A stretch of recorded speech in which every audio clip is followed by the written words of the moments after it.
తెలుగు సినీ పరిశ్రమకు వేల కోట్ల నష్టం కలిగిస్తున్న ఐబొమ్మ పైరసీ వెబ్సైట్ కేసులో ప్రధాన సూత్రధారి ఇమ్మడి రవిని అరెస్ట్ చేసినట్లు హైదరాబాద్ నగర పోలీస్ కమిషనర్ సిపి సజ్జనార్ వెల్లడించారు. ఈ కేసులో ఆయన విస్తుపోయే నిజాలను మీడియా ముందుంచారు. ఈ రోజు కమాండ్ కంట్రోల్ సెంటర్లో చిరంజీవి, నాగార్జున, దర్శకుడు రాజమౌళి, నిర్మాత దిల్రాజ్ తదితరులు సిపి సజ్జనార్తో భేటీ అయ్యారు. ఐబొమ్మ నిర్వాహకుని పట్టుకున్నందుకు సైబర్ క్రైమ్ పోలీసులను వారు అభినందించారు.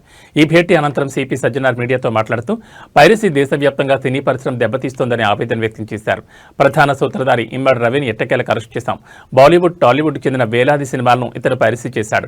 పైరసీ ద్వారా సుమారు 20 కోట్లు సంపాదించినట్లు ఒప్పుకున్నాడు. అతని నుంచి 3 కోట్లు స్వాధీనం చేసుకున్నామని తెలిపారు. రవి వద్ద సుమారు 50 లక్షల మంది సబ్స్క్రైబర్ల డేటా ఉందని, ఈ డేటాను దుర్వినియోగం చేసే ప్రమాదం కూడా ఉందని సజ్జనార్ హెచ్చరించారు. పైరసీ వెబ్సైట్ల ముసుగులో బెట్టింగ్ యాప్లను కూడా ప్రమోట్ చేశారని, దీనివల్ల ఎంతో మంది యువకులు ప్రాణాలు తీసుకుని తల్లిదండ్రులకు కడుపుకోత మిగిల్చారని అన్నారు. ఒక వెబ్సైట్ను బ్లాక్ చేస్తే మరో దాన్ని సృష్టిస్తూ రవి మొత్తం 65 మిర్రర్ వెబ్సైట్లను నడిపినట్లు గుర్తించారు. ఇమ్మడి రవికి ముందు నుంచే నేర చరిత్ర ఉందని, మహారాష్ట్రలో ప్రహ్లాద్ పేరుతో నకిలీ డ్రైవింగ్ లైసెన్స్, పాన్ కార్డు సృష్టించాడని సజ్జనార్ తెలిపారు. కరేబియన్ దీవుల్లో పౌరసత్వం కూడా తీసుకున్నాడని, అమెరికా, నెదర్లాండ్స్లో సర్వర్లు ఏర్పాటు చేసి ఈ పైరసీ సామ్రాజ్యాన్ని నడిపాడని వివరించారు. ఈ కేసులో గతంలోనే దుద్దెల శివరాజ్, ప్రశాంత్ అనే ఇద్దరిని అరెస్ట్ చేశామని, రవిపై ఐటీ, కాపీరైట్ చట్టాల కింద మొత్తం 5 కేసులు నమోదు చేసినట్లు వెల్లడించారు. ఈ ఒక వెబ్సైట్ ఒకటి బ్లాక్ చేస్తే ఆయన మళ్ళీ ఇంకోటి మిర్రర్ చేస్తూ దాదాపు 65 మిర్రర్ వెబ్సైట్స్ ని ఆయన రన్ చేసేవాడు.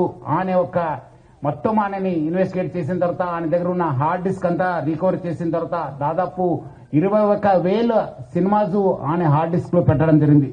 మొత్తము పాత ఫిలిమ్స్ అయిన గాడ్ ఫాదర్ మీ అందరు కూడా తెలుసు, చారిత్రాత్మక ఐతిహాసిక ఫిలిం అయిన గాడ్ ఫాదర్ అంటే 1972లో ప్రొడ్యూస్ అయిన ఆ మూవీ నుంచి మొన్న వచ్చిన ఓజీ మూవీ దాకా కూడా ఆయన దగ్గర ఈ ఒక్క హార్డ్ డిస్క్ లో ఉండడం మనము చూశాను. మొత్తము బాలీవుడ్, టాలీవుడ్ అందరు కూడా ఈయన చాలా మూవీస్ ఆయన దగ్గర ఉంది, చాలా నష్టం జరుగుతుంది.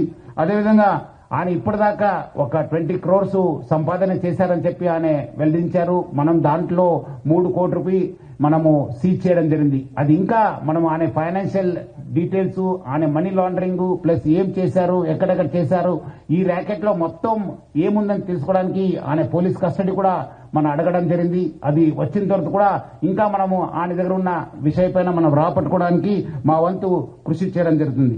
మొత్తం ఈ కేసెస్ పైన కూడా, ఎందుకంటే ఇది ఇంటర్నేషనల్ లింక్స్ ఉంది, ఇంటర్నేషనల్ నుంచి అక్కడ వేరే దగ్గర నుంచి కూడా ఆయన ఆపరేట్ చేయడం జరుగుతుంది. సో ఆయన దగ్గర నుంచి కూడా మనము ఇన్ఫర్మేషన్ రాపట్టుకోవాలి. అందుకు మనము సిబిఐ మళ్ళీ ఎన్ఫోర్స్మెంట్ డైరెక్టర్ అధికారులను కూడా మనము అప్రమత్తం చేయడం జరుగుతుంది.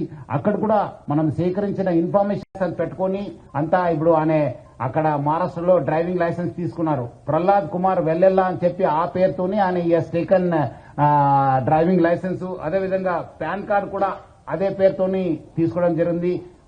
ప్రహ్లాద్ కుమార్ వెల్లెల్లా, సన్ ఆఫ్ నరసింహ వెల్లెల్లా అని చెప్పి కూడా ఆయన ఈ ఒక లైసెన్సెస్, పాన్ కార్డ్స్ కూడా తీసుకోవడం జరిగింది. ఇక్కడ కూడా మన దగ్గర కూడా సేమ్ మన ఆంధ్రప్రదేశ్ ట్రాన్స్పోర్ట్ డిపార్ట్మెంట్ కూడా లైసెన్స్ తీసుకోవడం జరిగింది. సో ఇట్లానే ఫస్ట్ నుంచే ఆ ఒక్క క్రిమినల్ మెంట్ ఆఫ్ మైండ్ ఉండడంతోనే ఈ అంతా లోతుగా టెక్నాలజీ యూజ్ చేసుకుంటూ ఈ పైరసీ లో ఇన్వాల్వ్ కావడం జరిగింది. ఎప్పుడు పోలీస్ ఆనే వెంబడబడినారు, ఎప్పుడు ఫిలిం ఇండస్ట్రీ అప్రమత్త అయింది. ఆయన ఉన్న మన ఇండియన్ సిటిజన్షిప్ కూడా మనము ఆయన గివప్ చేసి ఆయన ఇప్పుడు ఈ Saint Kitts and navies country ఒక సిటిజన్షిప్ కూడా తీసుకున్నారు. ఆయన Saint Kitts and navies country Caribbean islands లో ఉన్న ఈ ఒక్క కంట్రీని ఆయన తీసుకున్నారు.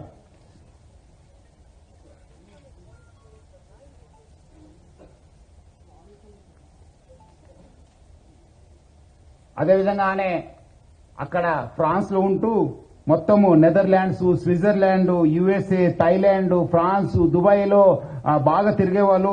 సో మొత్తం ఆయన ఈ ఒక్క వెబ్సైట్ డెవలప్మెంట్ లో, డిజైనింగ్ లో, హోస్టింగ్ లో చాలా అంటే చాలా ఎక్స్పర్ట్. అంటే చాలా సంవత్సరం నుంచి ఆ ఒక విద్యాన్ని నేర్చుకొని ఈ ఒక నాలెడ్జ్ ని పెంచుకొని ఇదంతా ఐబొమ్మ, బొప్పం టీవీని ప్రమోట్ చేయడం జరుగుతుంది. 2019 నుంచి ఈ ఒక ఐబొమ్మ వెబ్సైట్ ని స్టార్ట్ చేసి మొత్తం అనే సర్వర్స్ అంతా అమెరికా, స్విట్జర్లాండ్స్ లో పెట్టడం జరుగుతుంది, నెదర్లాండ్స్ లో పెట్టడం జరుగుతుంది. మొత్తం అనే 110 డొమైన్స్ ని ఆయన పర్చేస్ చేశారు. పోర్క్బన్ కంపెనీ అని చెప్పి దాని ద్వారా ఆయన 110 డొమైన్స్ ని పర్చేస్ చేయడం జరుగుతుంది. ఒక డొమైన్ ను మనం బ్లాక్ చేస్తే నెక్స్ట్ ఇంకోటి డొమైన్ ఓపెన్ చేసేది. సో ప్రతిదాని కూడా ఒక లింక్ పెట్టుకుని ప్రతిదాని కూడా ఒక స్కీమ్ పెట్టుకుని అని ఒక పైరసీ ర్యాకెట్ ని చేయడం జరుగుతుంది. అదేవిధంగా మనము ఓటీటీ ఫిలిమ్స్ లో ఉన్నది కూడా ఆయన యూస్ టు మంచి క్వాలిటీ చేసేసి ఆయన అప్లోడ్ చేసేవాడు ఆయన ఒక వెబ్సైట్ లో. దానివల్ల కూడా బాగా కొత్త టెక్నాలజీ యూజ్ చేసుకుని స్క్రీన్ రికార్డింగ్ చేసి దాన్ని కూడా ఎడిట్ చేసి ఈ ఒక మూవీస్ అన్ని కూడా అప్లోడ్ చేసేవాడు. అదేవిధంగా కొత్త మూవీస్ కూడా సీక్రెట్ కెమెరాస్ పెట్టి టెక్నాలజీ యూజ్ చేసి కొంచెం హై ఎండ్ టెక్నాలజీ యూజ్ చేసి కూడా ఆయన రిలీజ్ చేసేవాళ్ళు. ఇదంతా కూడా ఆయన ఒక